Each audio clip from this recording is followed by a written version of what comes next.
like these open straightaways. Even if it's a thin straightaway, I still like it. It's devoid of shells. We were passing Diamond Head right now. So this is where that bulge in the beach comes to an end.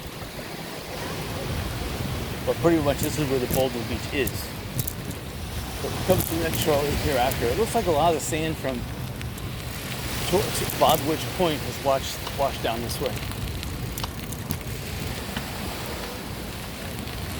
Looks like there was a lot of rain here last night because there were a lot of erosion gullies on the beach.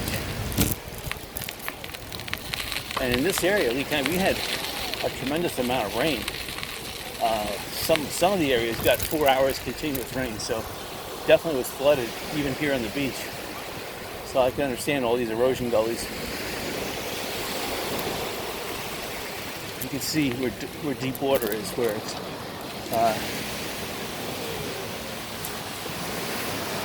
we're not short here. There's like a riptide or something that caused the break in the sandbar. And the sandbar is deep water there.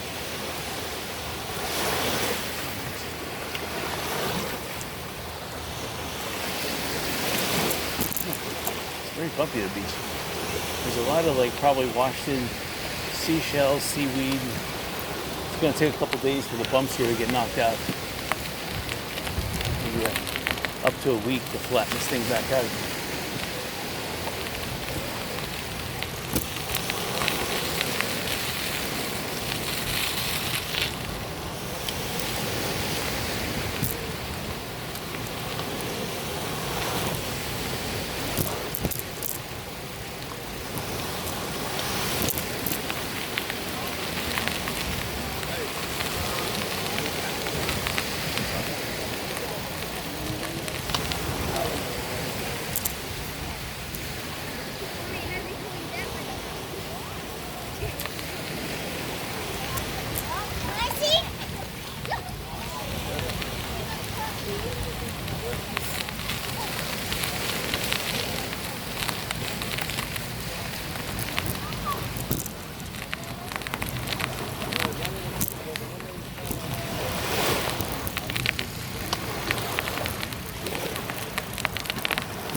Those beach tents make excellent tailgating parties because you know what?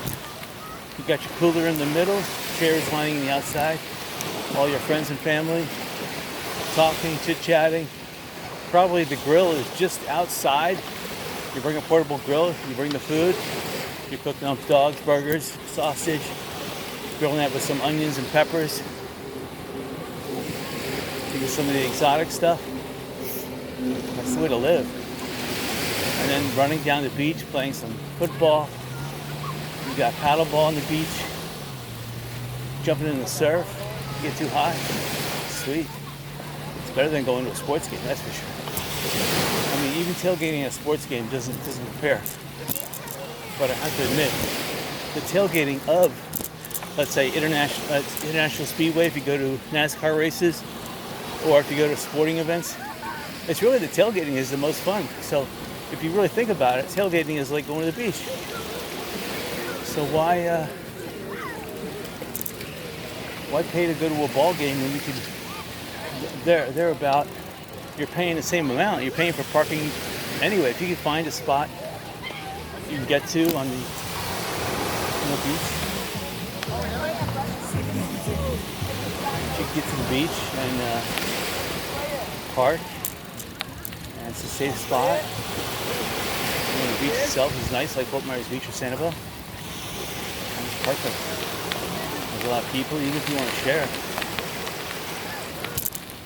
Sweet. Now, this was a risky venture, but there's a lot of people on the beach there. Let's see if I can cut over. Oh yeah, not too bad.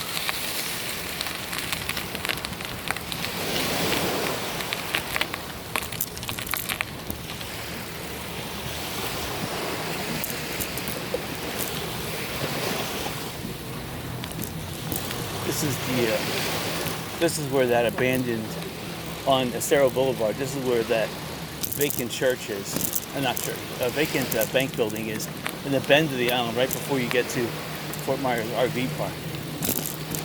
Thank you. There's a lot of erosion gullies here. Let's see how bicycling is over here. Bicycling's not too bad. But there's a lot more craters. You have to be careful.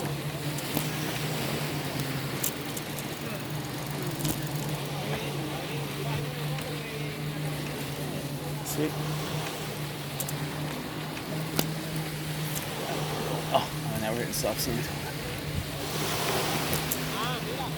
This is better. A lot better. Okay, now I see some open road here. Some open beach. Packed sand, low shells. Yeah, so what happens is that you have a lot of people, and of course the rain, the people walk, the wind blows, the lighter sand accumulates in this area. It gets soft, but when a rainstorm hits, it packs it, and that becomes nice bicycling. You know, give it one more day. This will be unbicyclable because it'll just dry out, and the wind will blow more sand, and the hard packed sand will absorb air and become soft again.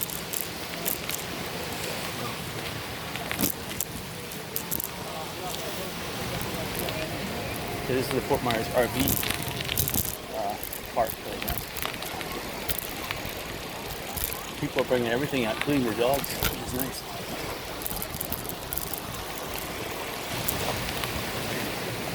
So it's about 91, 92 out. Very comfortable.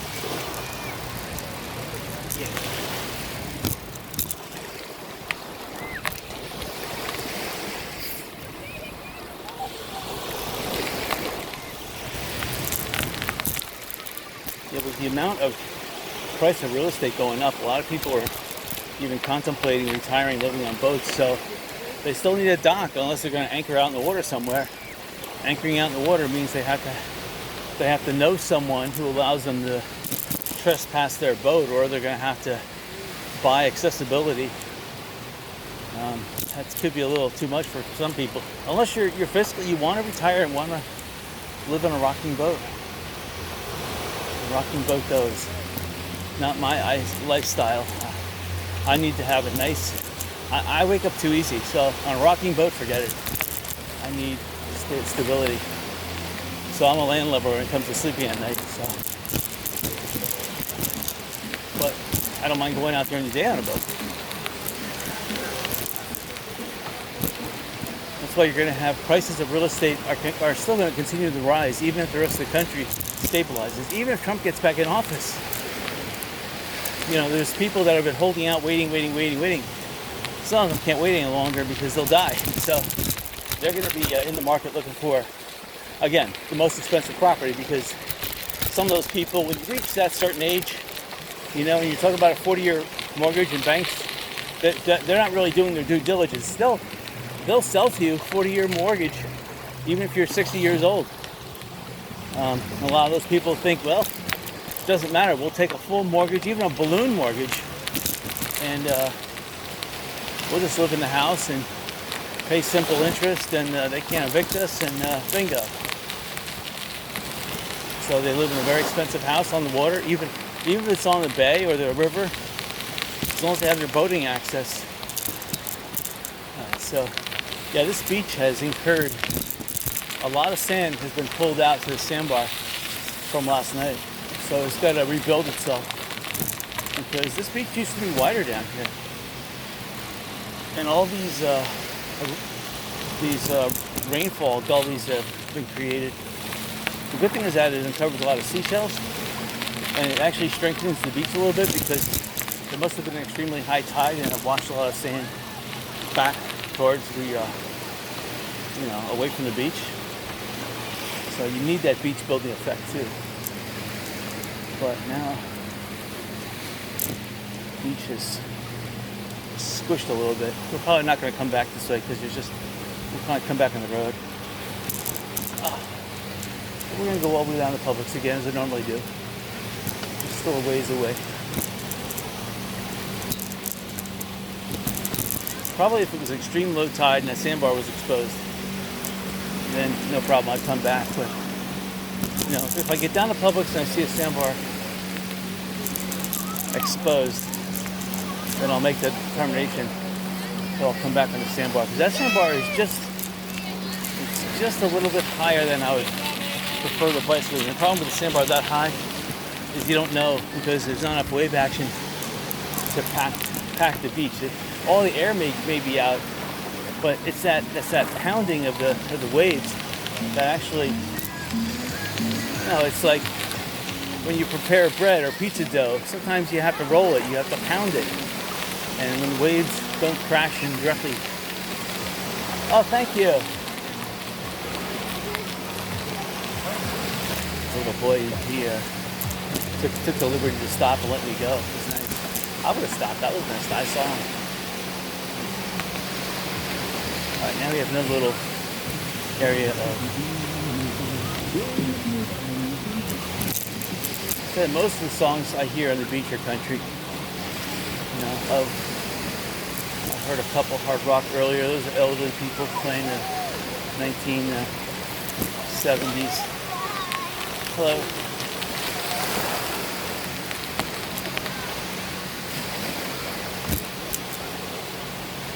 But most of the part.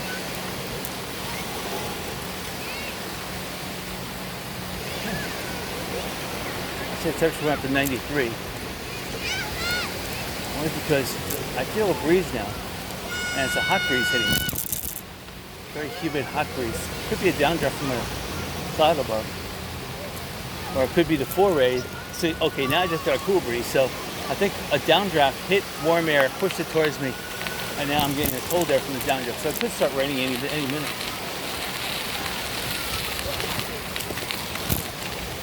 Yeah, it's just a little. The beach is just a little too rough here to ride back on. It's too bumpy. And see, this is the exposed sand. This is nice.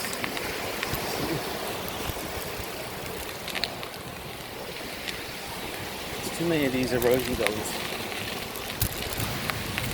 It's going to take a day or two for them to reabsorb into the beach.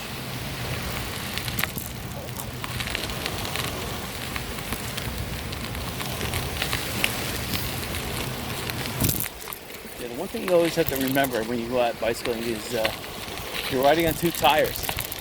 Two tires are made out of rubber, pretty much less than a 16th of an inch thick, and they're inflated to 60 pounds of air, hopefully. And rubber is very pliable, but it can be punctured readily, easily. And calcium carbonate with a hardness of 2.5. Some of that stuff could be polished with a real sharp edge. It could puncture a tire easily. You have to be really careful. You never know what else people threw on the beaches. Since the 4th of July is coming up, there could be sparklers that were tossed into the water, and that steel could be protruding. So that's another issue. Okay, this is going to be challenging. Oh, wow. Something. And that was about almost a foot deep there. Thank you. Sorry. This is pretty awesome up here. This is a sandbar exposed a little bit.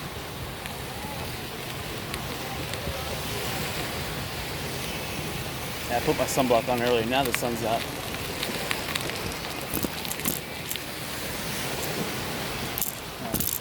This area of the beach is nice because it's, the wave action, the high tide wave action has helped this. So that's not nice. The high tide area here has cleared this area of the big shells. It's pushed them, it's buried them.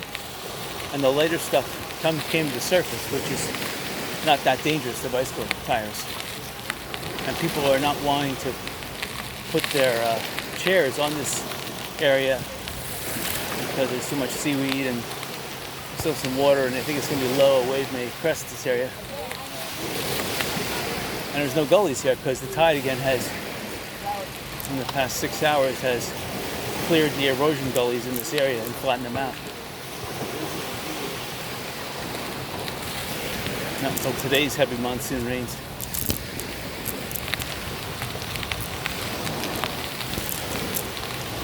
Pressure washing is another good business. If you have a portable pressure washer to do the outside of people's homes, that needs to be done. Well, the home is painted with nice enamel paint. You know, sometimes a heavy rainstorm could actually wash the enamel. But if you have latex paint or plain old flat paint, it's going to accumulate a lot of dirt. And the problem with those type of paints is that once dirt accumulates on top of paint, paint is only good because it interacts with air. It gets hard, but when dirt covers the paint, it loses its ability to resist, and it breaks down and it flakes off. So you have to wash it periodically, or you have to repaint it.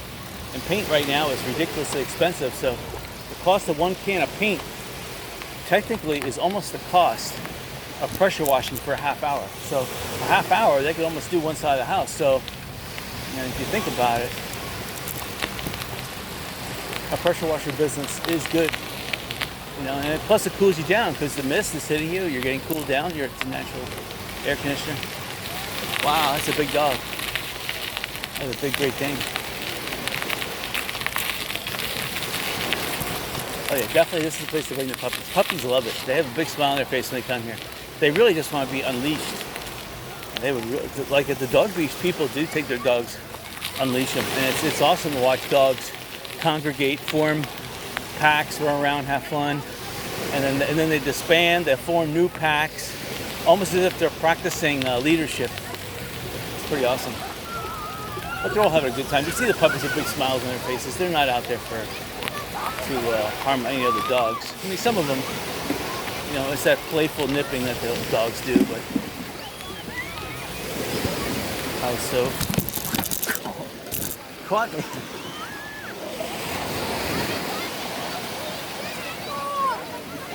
That time I wasn't watching. I didn't actually see that coming up. So I'm definitely going to go back on the road. Hopefully I didn't pop the tire. That was like what happened to me on Sanibel last weekend. But it was kind of obscured because it was the morning light. The waves were coming. There were like clouds drifting by. And there were a lot of people out.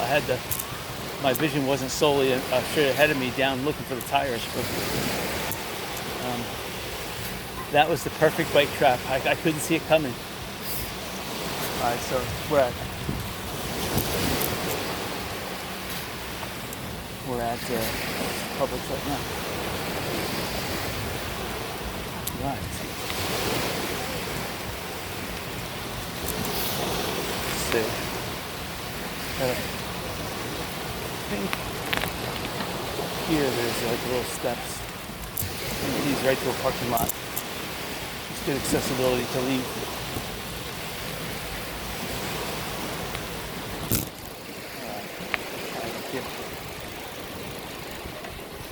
Looks like this area right here reminds me of Daytona Beach. When Daytona Beach about 50 years ago, because it had Daytona Beach used to have serious sand dunes and water coming out from underneath the seawalls like this. That's what Daytona Beach used to have bigger sand dunes. You didn't have to walk 30 feet down to the beach. You walked only 3 or 4 feet like this, and you hit it with a big sand dune, and you climbed the big sand dune down. But they don't have that anymore. It's all washed away. This is called Seaside. Beautiful pool.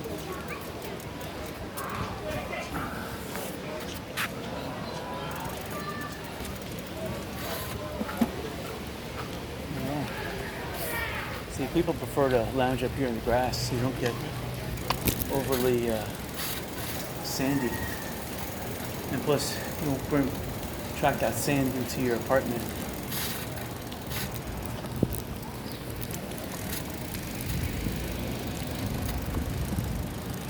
Yeah, we're going to go back on the beach. On Sarah Boulevard, excuse me, not the beach. Alright. So this is Publix. This is what I call mid-island because pretty much Publix sets the middle of Estero Island, so gone just a tad over halfway. So now we'll go back. Alright, someone pushed the crosswalk. I'll go back a little bit on this side. Maybe I'll cross over.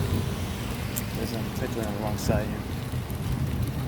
And there is a bike path in the road. I should actually go on that, but we'll go on it in a second.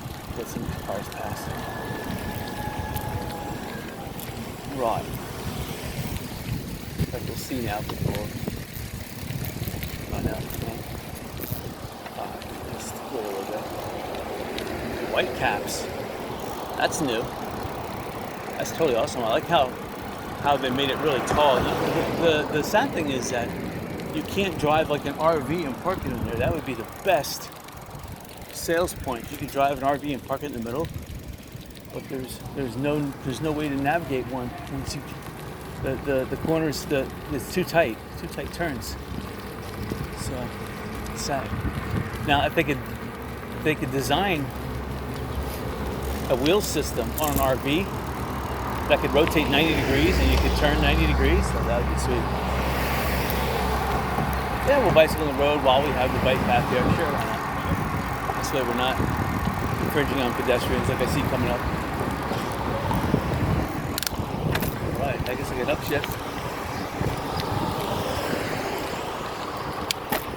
Yeah, it's going to get more wavy, but oh well. Temperature's still about 91. I am facing maybe a 1 to 2 mile per hour wind, so I guess I was bicycling with the wind. Maybe that's why the flags were blown. It's still awesome out. Must be about 12 noon. These people just came from the beach, so.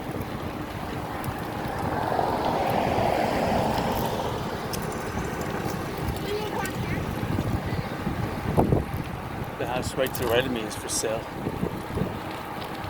I don't like a house on a major road. I think it keeps you up.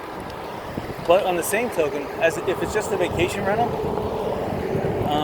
if you're only gonna, let's say, do it like a timeshare rent of it yourself, you're only gonna spend, if you own it, you're only gonna spend 2 weeks in it.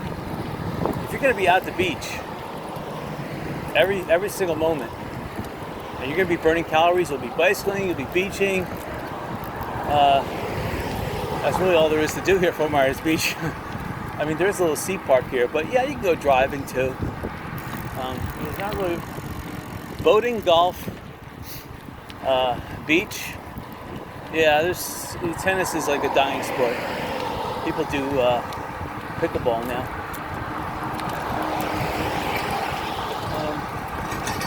But mostly it's going to be beach, pool, bicycling to an extent,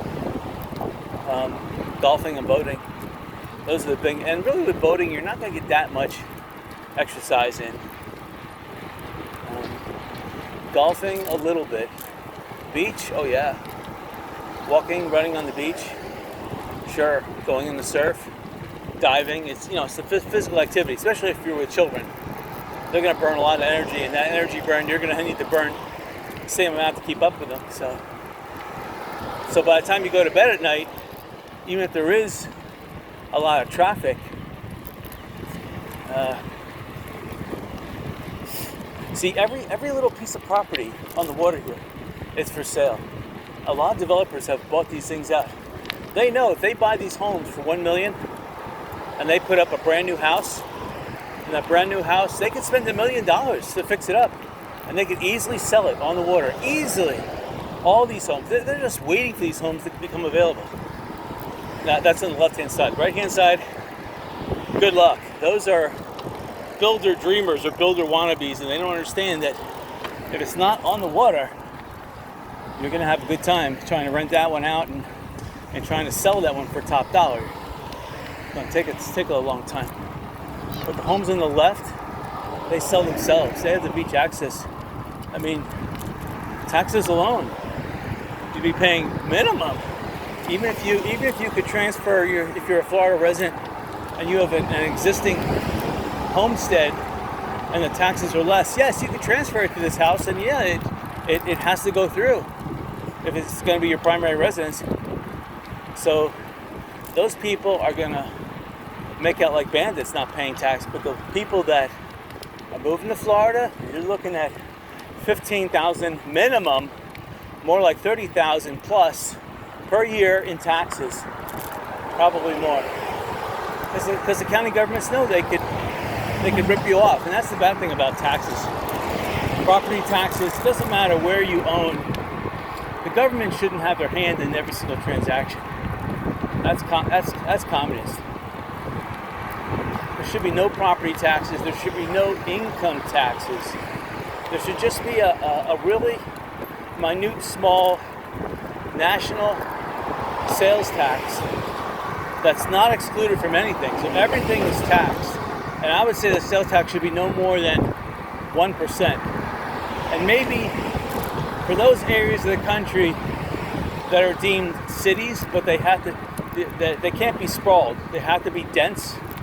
For those cities that have skyscrapers, then maybe for those type of people that want to live in extremely dense habitat, then I would allow a 2% federal tax and then no more local or state taxes, because that's just another way to destroy America. You need to keep taxes in all minimum, and let the private sector handle appreciation or depreciation. You know, they should. I mean, not make it a law, but encourage people. They should say that, you know what, everyone on this planet breathes air. So 3/4 of your property should be air producing. So if you're going to build a big monstrosity, leave the top floor as like an oxygen producing garden or something. You know, so you plant trees up there, a garden gets watered, you know, and so at least you're giving some back. And maybe at each level of the floor have like a little atrium, so that's also producing oxygen. And you know what? That would, Mother Gaia would be proud of us as the curators of our planet. Because right now, mankind is the curator of the planet. Let's face it, every aspect of this planet is being touched by humans. Look.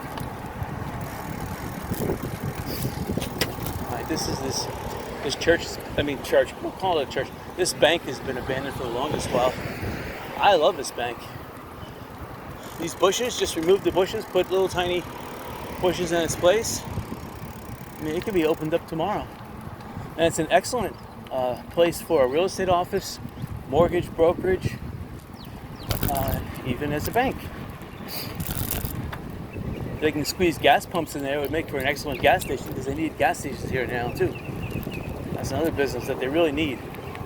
Because 7-Eleven took out its gas pumps, I think. So they really need a place on the island with gas pumps. So that's the thing. These homes that are right here on the right hand side that are not on the Gulf, another good business idea is eventually commercial activity will happen, whether they make good like secondary school, like private school homes, because they're very accessible, or you can make them into little tiny hostels where you could just rent out the rooms. That's another thing. Business idea. So they do have their value. There is a market for them, just that not as much as on the left-hand side. Left-hand side is going to command value. Fort Myers, there's always been talk about gambling coming to the beach here. Okay, this is the old Tops supermarket. It was a Winn-Dixie before it was Tops. So now they're going to make a huge fire department. I don't like that because, for one, why do they have to take up so much prime real estate and make a huge fire department out of it? That doesn't make any sense. You know, they just raised the taxes to the point where property owners couldn't afford to rent the place out. And it's ridiculous. You know, as if it's just a greedy government. And eventually the government will kill itself, the golden goose. And then it'll look at you like dumbfounded, doesn't know what it's doing wrong, and you have to explain it to them because they don't realize that they don't know how to govern. They're completely destroying the society, living in a glass bubble.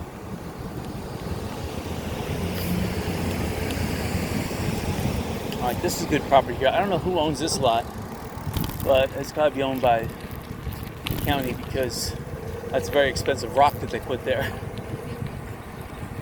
don't know if it's crushed concrete or what, but it's still expensive. I could have bought this business for $60,000 40 years ago. That was a mistake. I should have.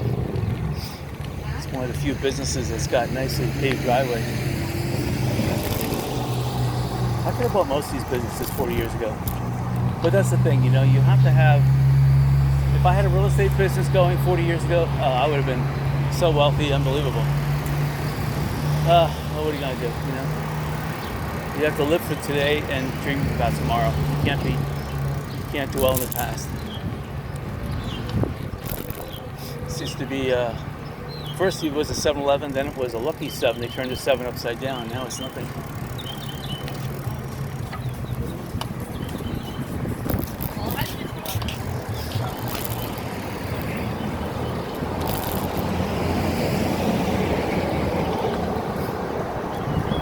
I could have bought the Periwinkle Hotel here. I could have bought this little conglomeration of buildings.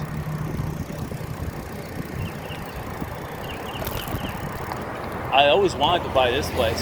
This is the old Domino's Pizzeria, then a law firm bought it out. That's solid construction. I mean, I would even live in there. That's a nice place to live with a business.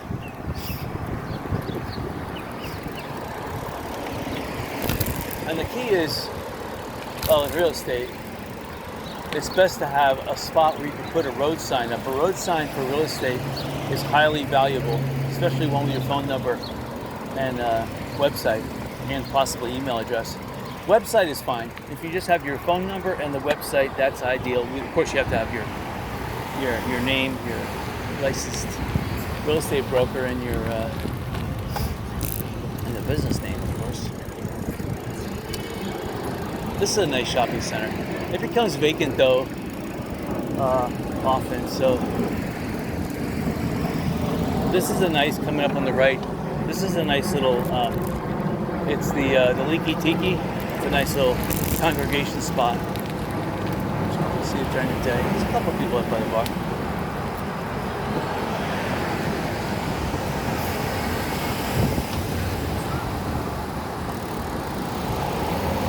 Even in the wintertime, in the dead of winter, December and January, people are still here on the beach in bathing suits. Temperature sometimes in December still in the 70s, high 70s, low 80s. January, sometimes it doesn't get cool until the third week in January. Like this year, it was just warm. So, mid 70s at night, that's perfect.